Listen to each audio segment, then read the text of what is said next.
बलों की तैनाती वहां पर है, मगर भीड़ नहीं थम रही है। ये हाल तब है जब घाटों तक प्रयागराज की सड़कों पर पैदल चलकर लोग संगम पहुंचने की कोशिश कर रहे हैं और मेला क्षेत्र को नो व्हीकल जोन घोषित किया है। लेकिन उसके बावजूद लोगों का कहना है कि हम पैदल चलकर जाएंगे, लेकिन उसके बावजूद यहां डुबकी लगाएंगे। क्षेत्र में श्रद्धालुओं को अधिकारी और वीआईपी लोगों के वाहन दिखाई दे रहे हैं, तो उस पर नाराजगी भी फैल रही है। हालांकि महाकुंभ में यूं तो वीआईपी श्रद्धालुओं का स्नान हो चुका है, लेकिन देश की सबसे बड़ी वीआईपी और राष्ट्र प्रमुख द्रौपदी मुर्मू के स्नान को लेकर प्रशासन ने जो बंदिशें लगाई, उसे लेकर श्रद्धालुओं की उमड़ी भीड़ को बड़ी परेशानी झेलनी पड़ी। प्रशासन ने ज्यादातर pontoon पुल पर जो है बंदी लगा रखी थी, फिर भी एक दिन में 1,42,00,000 से अधिक लोग स्नान करे। महाकुंभ में पहुंचने वाले श्रद्धालुओं की यात्रा तो किसी भी तरीके से पूरी हो जा रही, लेकिन जिस तरह प्रयागराज में आने वाले लोगों की भीड़ बढ़ रही, उससे पूरे प्रयागराज में हालात चरमराते नजर आ रहे। जो लोग निवासी हैं प्रयागराज के, उन्हें बेहद ज्यादा दिक्कतें हो रही हैं। वो घरों में कैद होने को मजबूर हैं। प्रयागराज में पैदा हुए हालातों को लेकर वहां पहुंचे श्रद्धालु, पुलिसकर्मी, प्रशासन ने अधिकारियों और स्थानीय लोगों से बातचीत के बाद पता चलता है कि इस परेशानी के पीछे कुछ बड़ी वजहें हैं। महाकुंभ में रोज आने वाले श्रद्धालुओं की संख्या में कोई कमी नहीं हो रही। पीएम के दौरे के बाद महाकुंभ में श्रद्धालुओं की तादाद और ज्यादा बढ़ गई है। ज्यादातर लोग निजी वाहनों से प्रयागराज पहुंचने की कोशिश कर रहे। प्रयागराज में 7 मार्गों पर बनाए गए कुल 112 पार्किंग स्थलों में से अमृत स्नान खत्म होने के बाद सिर्फ 36 पार्किंग स्थल ही चालू हैं, बाकी बंद कर दिए गए हैं। यही वजह है कि निजी वाहनों का रेला प्रयागराज की ओर बढ़ रहा है और उचित पार्किंग नहीं होने की वजह से सड़कों पर जाम लग रहा है। और इसीलिए प्रशासन लगातार सरकार से कह रहा है कि इतने करोड़ खर्च करने के बावजूद यहां पर इतनी बुरी व्यवस्था क्यों है। ट्रैफिक जैम होने की सूरत में बाहर से आ रहे श्रद्धालुओं को पहले से सूचना नहीं मिल रही और इससे और अव्यवस्था बढ़ रही है, क्योंकि लगातार पीछे से यात्री आते चले जा रहे हैं, अपने वाहन से भी आ रहे हैं और यहां फंस जा रहे हैं। इतनी भीषण भीड़ और ट्रैफिक जैम में फंसकर प्रयागराज में पहुंचने वाले श्रद्धालु लौटने की सलाह जनसत्ता आपको देता है। और यहां पर लगातार जो प्रशासन है वो भी ये बात कह रहा है कि आपको थोड़ा धैर्य बनाए रखने की जरूरत है। अभी प्रयागराज में महाकुंभ खत्म होने में थोड़ा वक्त है, आप आराम से भी आ सकते हैं। प्रयागराज में जो भीड़ दिख रही है उससे शहर के हालात बेहद खराब हो रहे हैं। प्रयागराज के आसपास जिलों में भयानक ट्रैफिक हो रहा। मध्य प्रदेश से लेकर बिहार तक लाखों वाहन सड़कों पर फंसे हुए हैं।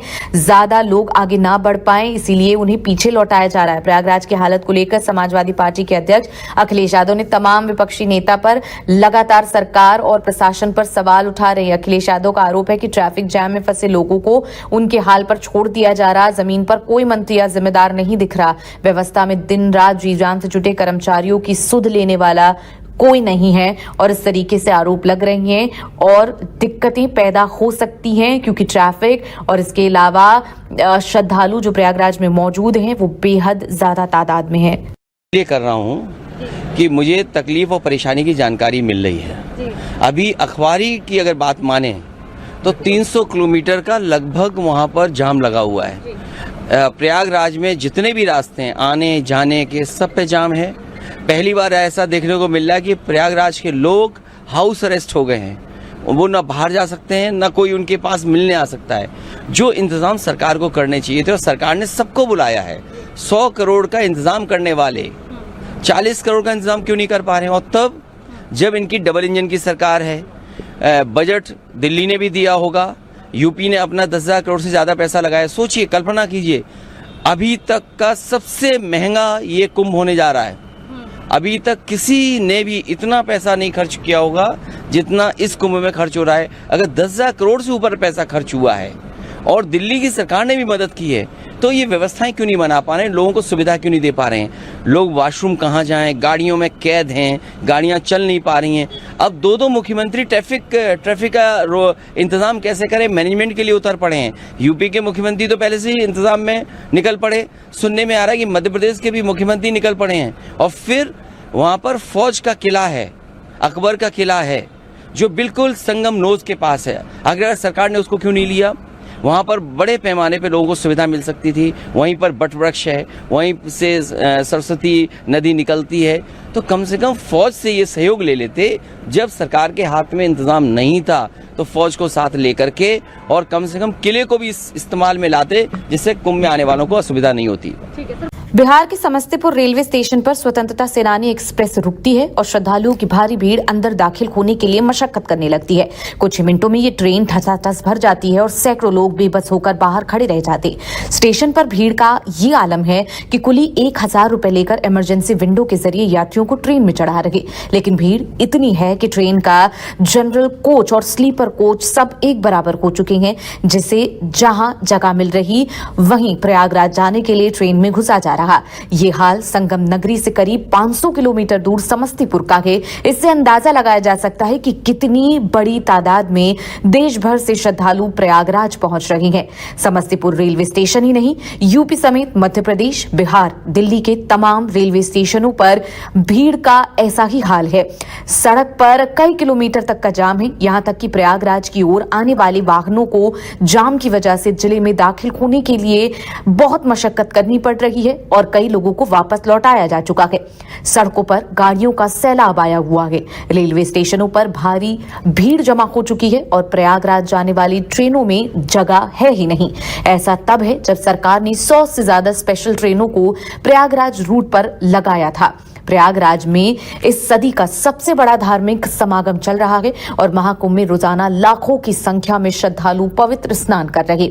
मौनी अमावस्या पर कुंभ मेला क्षेत्र में मची भगदड़ के बाद से प्रशासन ज्यादा सतर्क है और इसी वजह से सीमित संख्या में ही श्रद्धालुओं को प्रयागराज में एंट्री दी जा रही है। इसी वजह से अलग अलग जिलों से प्रयागराज में दाखिल होने वाले रास्तों पर कई किलोमीटर का ट्रैफिक जाम लगा है और लोगों को 8 से 10 घंटों तक जाम में फंसना पड़ रहा। 13 जनवरी से अब तक 40 करोड़ से ज्यादा श्रद्धालु संगम स्नान कर चुके हैं और यह आंकड़ा लगातार बढ़ता जा रहा है। इसी बीच बड़ी खबर आपको बता दें, ADG law and order Prayagraj भेजे जा रहे हैं। इस वक्त की बड़ी जानकारी, ट्रैफिक के हालात को देखकर फैसले लेने के आदेश उन्हें दिए गए हैं। जाम के हालात को लेकर अमिताभ यश प्रयागराज जाएंगे। भीड़ के चलते प्रयागराज संगम रेलवे स्टेशन बंद कर दिया गया। इस वक्त की बड़ी जानकारी, भारी भीड़ के कारण संगम स्टेशन 14 फरवरी तक बंद कर दिया गया। इस वक्त की बड़ी खबर आपको बता दें, वही रेल मंत्री का बयान सामने आया गया कि जो प्रयागराज जंक्शन है वो पूरी तरीके से खुला हुआ है और प्रयागराज जंक्शन और संगम रेलवे स्टेशन दोनों में ही कंफ्यूज ना हो, अफवाहों पर बिल्कुल भी भरोसा ना करें। वहीं आपको बता दें कि नई ट्रेन चलाने के भी संकेत दिए गए हैं। साथ ही साथ इसी बीच विपक्ष की तरफ से भी बयान सामने आ रहे हैं। अखिलेश यादव ने कहा है कि सरकार ने पूरी व्यवस्था बिगाड़ दी, सीएम ने खुद इन तमाम चीजों पर कंट्रोल नहीं रखा। आपको बता दें, महाकुंभ में अब तक 43 करोड़ लोगों ने स्नान कर लिया है, लेकिन अब बड़ी खबर लगातार हम आपको बता रहे कि किस तरीके से महाकुंभ में स्नान के लिए आने वाले श्रद्धालुओं का सैलाब उमड़ पड़ा के पिछले 3 दिनों में सिर्फ प्रयागराज शहर में 15 लाख वाहन पहुंच चुके हैं और अब हर घंटे 8000 वाहन संगम नगरी पहुंच रहे हैं। रविवार को एक दिन में ही करीब 1.5 करोड़ श्रद्धालुओं ने यहां स्नान किया।